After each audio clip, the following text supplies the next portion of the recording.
अंजनी माता ने हनुमान जी को पालने में खेलने के लिए छोड़ दिया और घर के कार्यों को करने चली गई। और हनुमान जी पालने में खेलते खेलते हनुमान जी ने क्या देखा, उसी समय भगवान भुवन भास्कर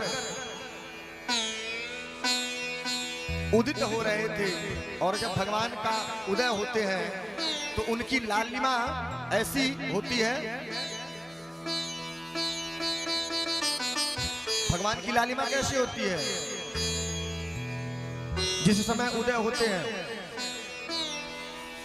लाली देखन में चला मैं भी हो गया लाल। और जब हनुमान जी ने देखा, हनुमान जी ने सोचा यह कोई खाने वाला फल है। और हनुमान जी वायुपुत्र तो थे ही, और जैसे ही उन्होंने हाथ उठाया वायु उड़ना प्रारंभ कर दिया। और जब पवन देव ने देखा कि हमारा नन्हा सा बालक आकाश में उड़ रहा है और उड़ते उड़ते भुवन भास्कर भगवान सूर्य नारायण के पास पहुंच रहा है, तो पहले तो पवन देव ने ऐसी शीतल मंद मंद बर्फीली हवाएं चलाई, जिससे हमारा पुत्र जो है भगवान सूर्य नारायण के तेज से जलेगा नहीं। लेकिन हनुमान जी भगवान सूर्य नारायण को देखकर फल समझकर उन्हें खाने के लिए बढ़ रहे हैं।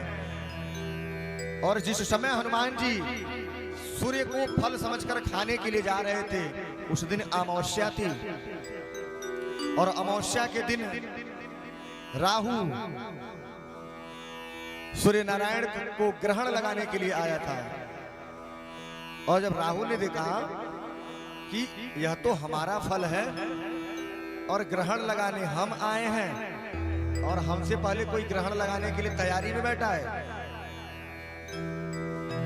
राहु ने पहले तो उस हनुमान जी से कहा कि आप हमारे हक को छोड़ दीजिए, क्योंकि इस पे सिर्फ मेरा अधिकार है। तो हनुमान जी ने राहु को मार पीट के भगा दिया। और राहु दौड़ता भागता इंद्र नारायण के पास पहुंचा, देवराज इंद्र के। और जब देवराज इंद्र के पास पहुंचा तो क्या देखा, उनसे प्रार्थना की, कहा कि हे इंद्रदेव, और आप हमें सूर्य व चंद्रमा को ग्रहण लगाने का यह अधिकार आपने हमें दिया है, और एक नन्हा सा बंदर उसे फल समझकर सूर्य नारायण को खाने जा रहा है। इंद्र बड़ा क्रोधित हुआ। इंद्र जी ने सोचा, और अपने हाथ में वज्र लेकर इंद्र चल पड़े। और जब इंद्र चले, उन्होंने पहले तो हनुमान जी को समझाने का बड़ा प्रयास किया, लेकिन जब हनुमान जी नहीं माने, हनुमान जी को क्या करना था, फल खाना था, फल ही तो समझ रहे थे वो।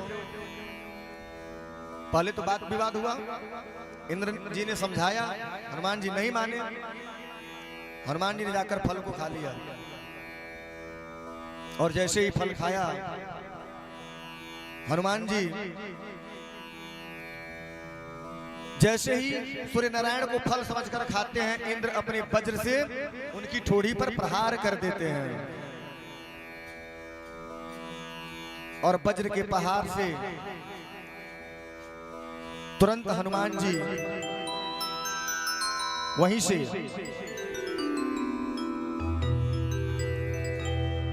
हनुमान जी को मूर्छा आ जाती है।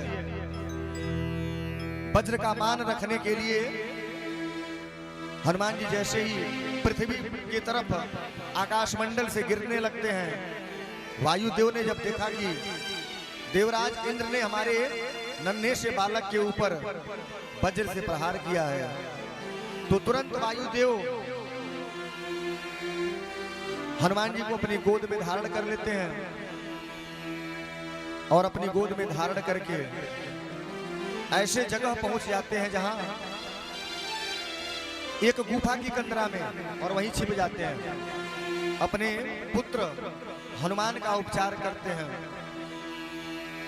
और हनुमान और वायुदेव ने सोचा कि यह देवराज इंद्र हमारे नन्हे से बालक के ऊपर इन्होंने वज्र से प्रहार किया है, तो वायुदेव ने अपना सारा संसार से, पूरे ब्रह्मांड से अपनी प्राण वायु खींचना प्रारंभ कर दिया।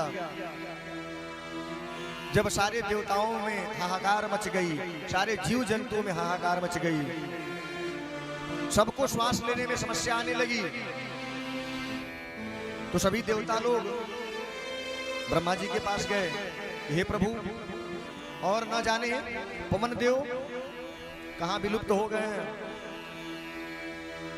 तो इस प्रकार से ब्रह्मा जी ने देवताओं को समझाया, पवन देव से जाकर विनती की, और सारे देवता उनके साथ जाकर पवन देव के पास पहुंचते हैं और कहते हैं कि हे पवन देव, यह जो हमने वज्र से प्रहार किया है, और वज्र से प्रहार करने के कारण आज से मैं वरदान देता हूं कि इनके ऊपर किसी भी वज्र का, किसी भी अस्त्र का, किसी